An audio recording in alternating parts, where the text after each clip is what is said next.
Saludos, bienvenidos una semana más a Diagnóstico. Si hay algo de lo que puede presumir nuestro país es de trasplante de órganos. Somos modelo internacional, copiado en muchísimos países del mundo. Y vamos a hablar con la persona que lo ideó y lo puso en práctica, Rafael Matesanz. Vamos enseguida con esta entrevista y con otras también. Antes repasamos como siempre la actualidad en 3 minutos.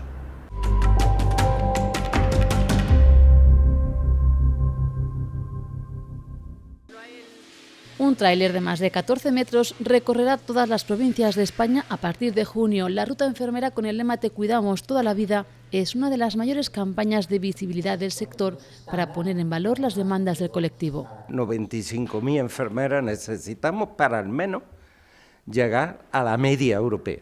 El vehículo estará preparado para impartir charlas sobre salud pública, realizar test diagnósticos como espirometrías, pruebas de glucemia glicosilada o sobre patologías digestivas, y se enseñarán técnicas de primeros auxilios. Cómo actuar para la reanimación cardiopulmonar, ante un atragantamiento, por ejemplo. El tema también de cómo actuar ante accidentes domésticos, temas que sean muy prácticos y que de alguna manera pues ayuden a preservar la salud de toda la población. De la mano de los colegios de enfermería provinciales, el Consejo quiere reivindicar así el papel de los cuidados y la prevención en el bienestar físico de la población. En un plazo de 5 años será posible detectar el Alzheimer mediante un análisis de sangre. Así lo ha anunciado el experto en demencias e investigador del Hospital Universitario Marqués de Valdecilla, Pascual Sánchez. Actualmente se están dando 3 grandes pasos en la investigación de esta enfermedad, entre ellas el diagnóstico en sangre. Se iniciaría en centros especializados y esperan que se extienda a la atención primaria sin una tecnología muy demandante. Esta técnica permitiría saber si el paciente tiene las proteínas relacionadas con la enfermedad. Podría incluso diagnosticarse el Alzheimer preclínico, es decir, detectar esta enfermedad en el cerebro antes de presentar síntomas. Los pacientes con leucemia linfocítica crónica, el tipo de leucemia más común del mundo occidental, ya tienen disponible en España una nueva combinación de ibrutinib y venetoclax para controlar su enfermedad, investigada por Janssen. Esta fórmula es una alternativa a la quimioterapia, pero que ofrece ventajas. En primer lugar, se trata de un tratamiento oral de dispensación hospitalaria, pero que el paciente se toma diariamente en su domicilio. En segundo lugar, tiene una duración finita, 14 semanas. El ser una terapia extrahospitalaria y el ser una terapia finita, sin combinación con tratamientos de acceso parenteral, supone desde luego una ventaja desde el punto de vista de efectos indeseables para los pacientes. Además, según los ensayos clínicos, mejora los resultados en supervivencia global frente a la quimioinmunoterapia, reduce el riesgo de progresión o muerte hasta en un 79%. La quimioterapia es más lesiva desde el punto de vista de la toxicidad, de peor calidad de vida de los pacientes y de peor eficacia. Estas combinaciones van a proporcionar calidad de vida, mejor eficacia y menor toxicidad. Este tipo de leucemia afecta a casi 5 personas por cada 100.000.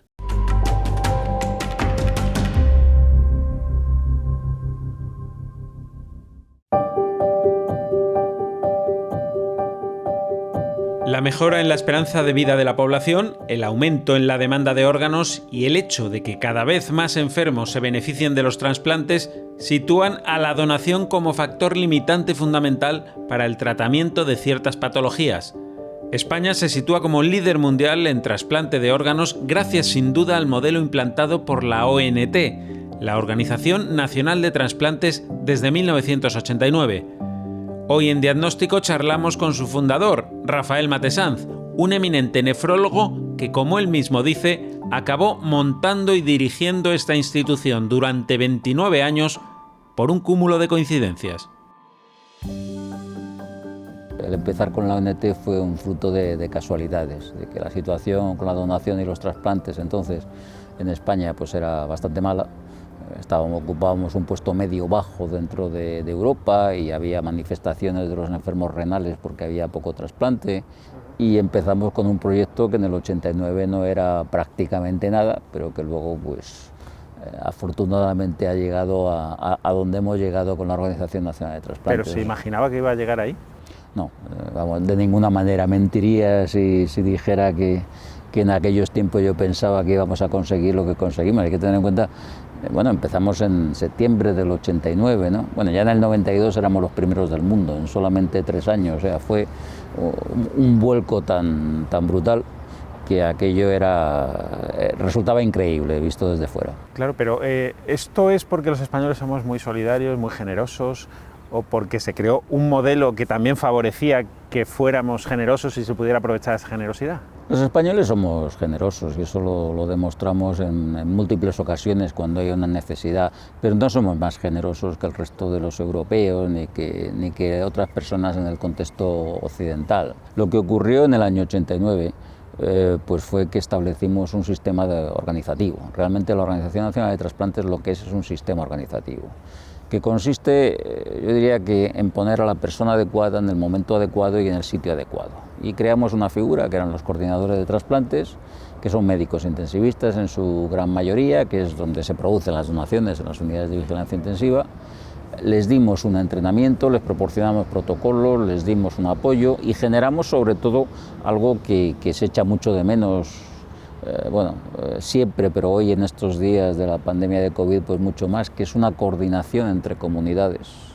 Aunque entonces la sanidad estaba muy centralizada todavía, nosotros creamos un sistema descentralizado en red en todas las comunidades de coordinadores autonómicos y empezamos a trabajar así. Y la verdad es que bueno, pues las cosas anduvieron muy bien en muy poco tiempo y fue una historia del éxito realmente. Cuando llega el aviso de que hay un donante de órganos, se pone en marcha una organización que implica a decenas de personas y una logística muy compleja. La Organización Nacional de Trasplantes centraliza toda la coordinación del proceso para garantizar que los órganos se reciben a tiempo por los pacientes más adecuados. Además, en el hospital donde se va a producir la donación se pone en marcha un dispositivo para movilizar y coordinar al equipo multidisciplinar, cirujanos de diversas especialidades y enfermeros. La extracción sigue un orden concreto. El orden generalmente va desde los órganos torácicos, corazón, pulmón, que puede ser solamente corazón, solamente un pulmón, bipulmonar o corazón y pulmones. ¿Y por qué se extraen primero los torácicos? Porque son los órganos más vitales, son los que necesitan menor tiempo de preservación. Posteriormente, los órganos abdominales, en los cuales está el hígado, páncreas, en caso de realizar extracción de páncreas, y riñones. Una vez extraídos, los médicos se aseguran de que los órganos sean aptos para donación. Una vez que se extraen esos órganos, se debe realizar una cirugía que se llama cirugía de banco. ¿Qué es la cirugía de banco? Se coge el órgano en unas condiciones de preservación, tanto con hielo como con líquido frío, para hacer una inspección macroscópica y saber que no tiene ningún tipo de lesión o tumor y que es apto para poder ser trasplantado. Conservar los órganos para que lleguen en buenas condiciones al receptor es fundamental. La clave de la preservación de un órgano es la hipotermia, es bajar la temperatura del órgano para que al bajar la temperatura los procesos químicos y enzimáticos se enlentezcan y al enlentecerse requiere el órgano menos energía para poder funcionar y esa hipotermia, esa disminución de la temperatura del órgano se puede hacer de dos formas. Una forma externa, que es muy fácil, con hielo, y una forma interna, que es colocando una cánula dentro del órgano a través de la arteria e infundiendo un líquido, que generalmente es un líquido preservador de órganos a baja temperatura. Hay órganos, como ya he dicho anteriormente, que son vitales y no pueden demorarse mucho en el implante, que son los primeros que se sacan, que son el corazón y los pulmones, por ejemplo.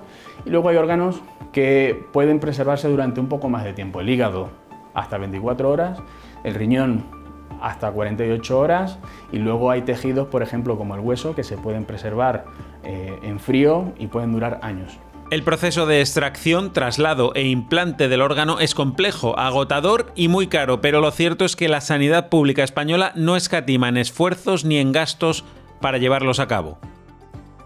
Supongo que este modelo se ha copiado, se ha exportado, ¿no?, fuera de España. El modelo se ha copiado, a veces sin citar la procedencia, pues la verdad es que en todo el mundo. Los alumnos más aventajados están en Europa.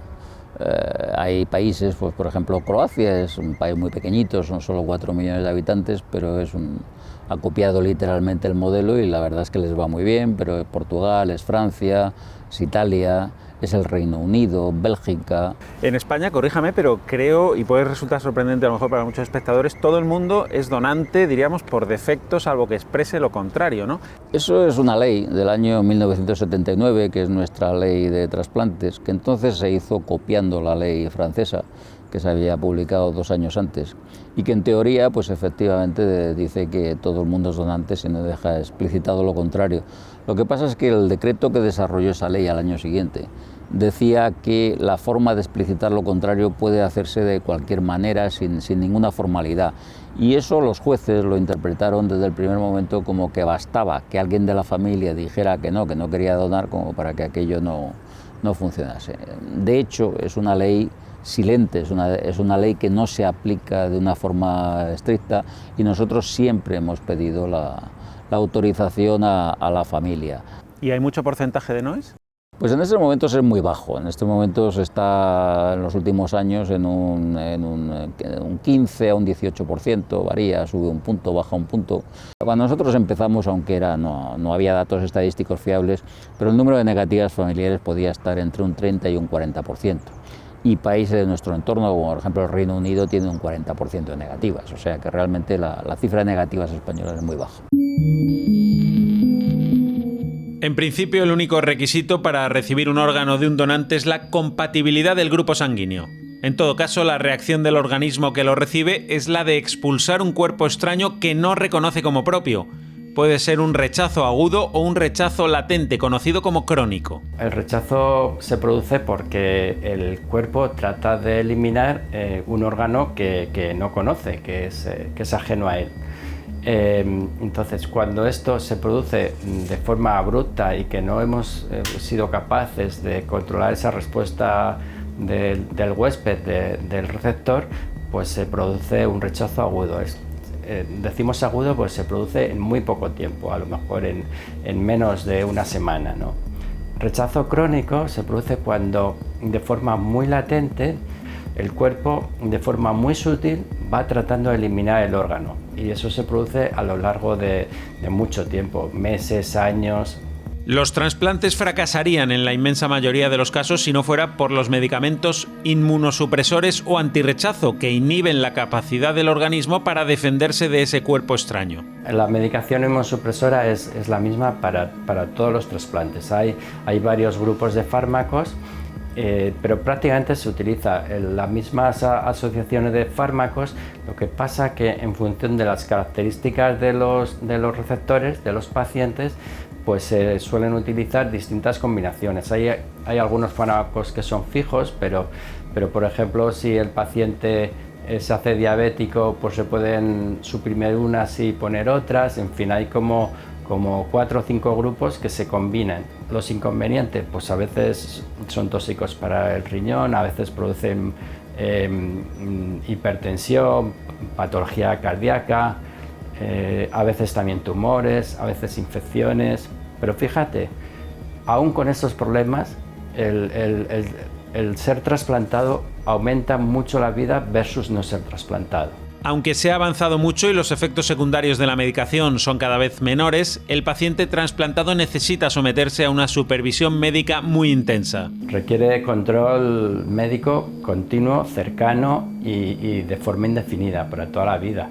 Control médico y autocontrol por parte del paciente. En relación, pues el autocuidado es fundamental para que duren mucho los injertos y para que dure mucho la vida del paciente. La duración de un órgano trasplantado varía en función de la edad del propio órgano y de la edad del receptor. Así, por ejemplo, un niño que recibe un riñón probablemente va a necesitar 2 o 3 más a lo largo de su vida, mientras que a una persona de 60 o 70 años le va a servir para siempre. La ONT pertenece al Ministerio de Sanidad. Claro, usted mejor que nadie puede contestar a esta pregunta.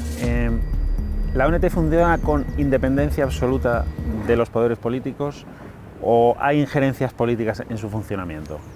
Para que el sistema funcione, una de las características de la ONT y lo que hizo que funcionara en el mundo fue que formara parte de la administración.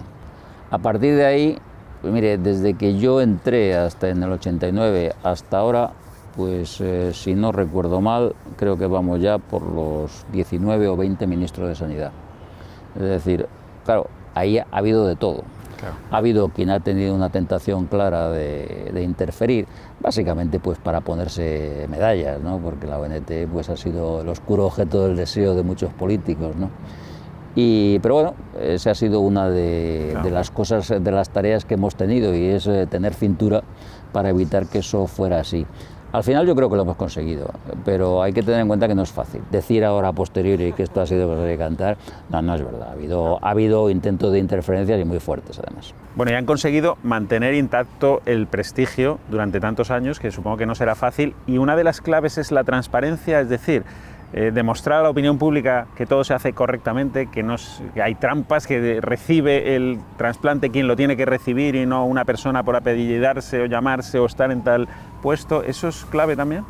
Es fundamental, porque claro, es que nuestro objetivo social es que donen personas para que otras personas se beneficien. Entonces, si realmente hay la más mínima duda de que existe una priorización pues, por motivos económicos o políticos o de posición social, todo el edificio se viene abajo.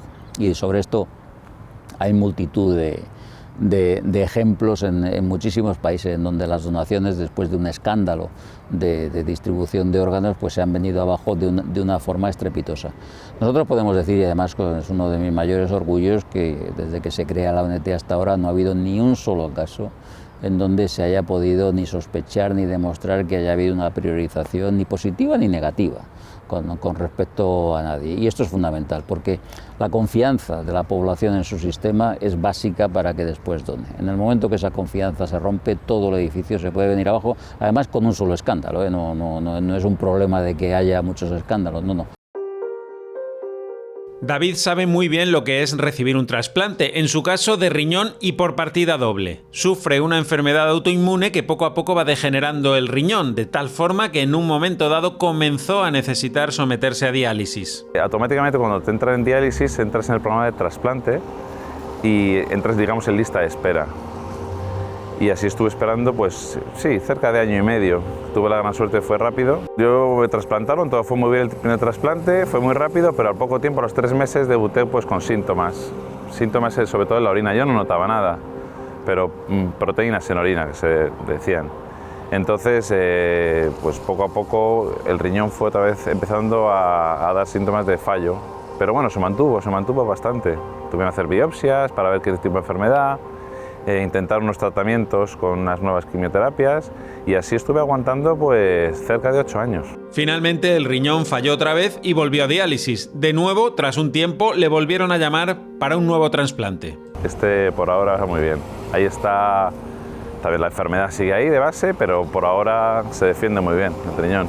Recuerda perfectamente las 2 veces que le llamaron para decirle que había un riñón para él. Bueno, es muy emocionante, porque además siempre te llaman por la noche. Te llaman por la noche para trasplantarte al día siguiente. Yo lo he sufrido 2 veces y las 2 ha sido muy positivo. Te llaman, te tienes que ir allí. Hay un pequeño triaje porque vamos bastantes personas, normalmente es un riñón o 2 riñones, pero a lo mejor te presentas al hospital y hay 6 personas, ¿no? Entonces te hacen un examen. No tienes que tener ningún problema de salud, no tienes que tener fiebre, ninguna infección en el momento y según compatibilidad, pues deciden ellos. Ahora hace vida absolutamente normal, trabaja, hace deporte, eso sí, respetar la medicación es fundamental. Sí, eso hay que llevarlo a rajatabla, hay que tomársela siempre a la misma hora, la misma dosis, te hacen muchos controles y todos los días, por la mañana y por la noche, tienes que tomártela, eso no puede fallar. David no sabe cuánto le puede durar su riñón. Nadie puede hacer un pronóstico, aunque de momento todo va sobre ruedas y parece que va para largo. Bueno, el prestigio de la ONT está claro, tanto es así que ha recibido multitud de distinciones, premios, el Príncipe de Asturias, muchos otros, que usted ha recogido, claro, como cabeza visible de la ONT. Pero en realidad, ¿quién está detrás de ese premio? ¿A qué se está premiando? Yo creo que hay pocas actividades más corales que la donación y los trasplantes, ¿no? Aquí siempre los mensajes han ido dirigidos a que es todo el conjunto el que realmente lo hace posible. Y en este caso, pues primero es la sociedad, que es la que dona los órganos. Segundo, son multitud de profesionales y no solamente los médicos. Una donación de órganos donde se trasplantan pues 4, 5, 6 órganos, se calcula que pueden intervenir hasta 100 personas. Y son 100 personas que son médicos, enfermería, personal auxiliar, son los celadores, son los que transportan los órganos, son los aeropuertos. Es decir, si todo esto no funciona como un reloj, todo el sistema se viene abajo. En consecuencia, ¿quién tiene la culpa de que al año en España se trasplanten 5.000 y pico personas? Pues todos. Pues todo realmente, un sistema y un país que funciona mucho mejor de lo que muchas veces nosotros nos creemos. Es decir, simplemente funciona cuando se sabe dirigir. Está claro que la Organización Nacional de Trasplantes ha estado bien dirigida, hasta situar a nuestro país en unas cifras que ningún otro ha alcanzado hasta la fecha. Cada persona que dona sus órganos al morir salva o mejora la vida de varias, porque como decía una campaña de la propia ONT, tú eres perfecto para otros.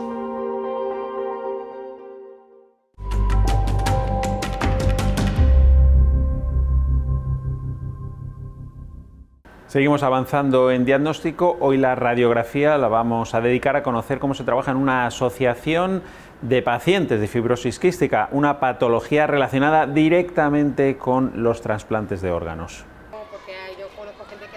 Es la enfermedad más común de las denominadas raras y es crónica y degenerativa. Hablamos de la fibrosis quística. Se detecta en el nacimiento con la prueba del talón y es genética. 1 de cada 30 personas es portadora de este gen. Los dos padres tienen que ser portadores, pero no por eso los hijos lo tienen todos.